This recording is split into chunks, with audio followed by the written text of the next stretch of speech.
Assalamu alaikum warahmatullahi wabarakatuh. Today I want to talk about an incident which happened other day in one of the local masjid of Mississauga. And Mayor of Mississauga, Bonnie Crombie, she was invited in a masjid to meet and greet with local Muslims. So she was there, and then at that time, some Muslims were there, and I know they were very emotional because they are very sensitive about Palestine and Israel and Gaza and whatever Israel is doing in Gaza, killing innocent children, women, and all this going on. So they are very sensitive.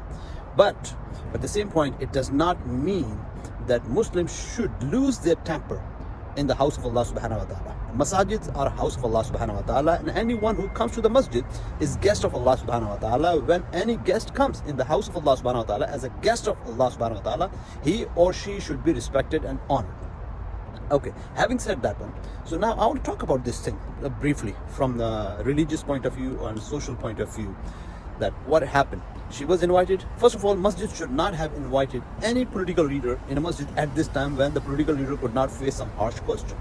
Because sometimes people, you cannot control them. So that's why that was not a proper time to invite Bonnie Crombie in a masjid to talk and meet and greet. But anyway, when she was there, some people, they pressed and this. I understand you're very passionate about these issues, and this is because it is being negotiated now.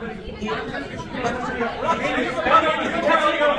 don't care about us. When you make one tweet, it takes 10 seconds to make a tweet to condemn Israel killing innocent babies. What's wrong with you? Are you okay in the head? Are you seriously okay in the head? She's not gonna do it now. She's never gonna do it. Oh, we don't wanna listen to this long. Have a nice life. Fuck out. Have a nice life. Nobody cares about that. Whether you are with Muslims or Israelis, my dear brothers and sisters, give me a break. She is a politician, first of all. A politician, they have Christians, Jews, and Muslims and Hindus in their writings. So they will talk in everyone's favor and support. Now you're asking in a very rude way. It was kind of bullying her.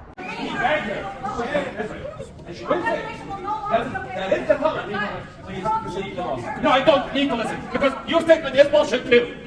When you said something about civilians, you guys just going for Israeli civilians. Why do you bring them here? Are you guys being Stop the political fucking correctness. Nobody fucking touch me. Nobody touch me.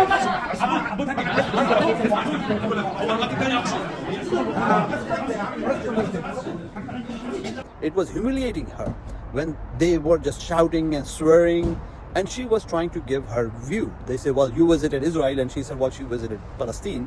But anyway, have you been to Israel? Have you personally been to Israel? Huh? Anyway, so now the people over there, they wanted her to condemn Israel.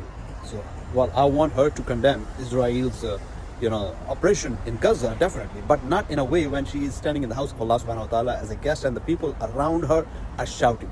This is not an Islamic attitude, this is not a Muslim attitude. Then we complain that other people are attacking Muslim, other people are attacking our masajids. If we exhibit such show or such behavior, what we can expect from others? Anyway, what Prophet sallallahu alaihi wasallam says and what are his teaching? Our Ummul Mu'mineen Hazrat Safiya radhiyallahu anha, she was Jew. At the time of battle of Khaybar, she was brought to Medina, and she had option. She said that she had option to go back to her tribe or become Muslim. She chose the second option. She became Muslim, and that's when Prophet sallallahu alaihi wasallam married her. And there were some women from Najran. They were Christian women, and they were brought to Medina. And Prophet sallallahu alaihi wasallam allowed them to practice their religion in Medina. And there was another incident. There was a third incident which is coming to my mind, was the incident of the daughter of Hatim Tai. She was brought to Medina. Prophet ﷺ offered her his own shawl to cover her head. And when she went back to her tribe, she told her brother, Adi bin Hatim, who later became Muslim, that I met this guy, this person, he's a prophet, and he's so nice, and so on. So these are the teachings, these are Islamic teachings. So we should cherish these values and teaching of Islam, and we should exhibit no matter what circumstances are. When Crombie was there in a masjid, definitely we should ask question to her. That's why she was there. Muslims should ask. I'm of the opinion that when any politician is coming to our masjid, he should ready to face any question, because this is our right to ask question as a voter, And his right is to answer those questions. But how questions should be asked, that is most important. Should we swear in a masjid? Should we shout in a masjid? Should we, shout at someone in the masjid, in the house of Allah subhanahu wa ta'ala, when we invited that person? No, we should not. And now I would say the masajid at this time should not invite any political leader in our masjids, because the issue of Palestine and Gaza and Israel is very sensitive right now, because Israel is killing innocent children, women over there in Gaza, and our government, our politicians are not openly condemning them. So if we invite them to our masajid, definitely there will be some heated conversation.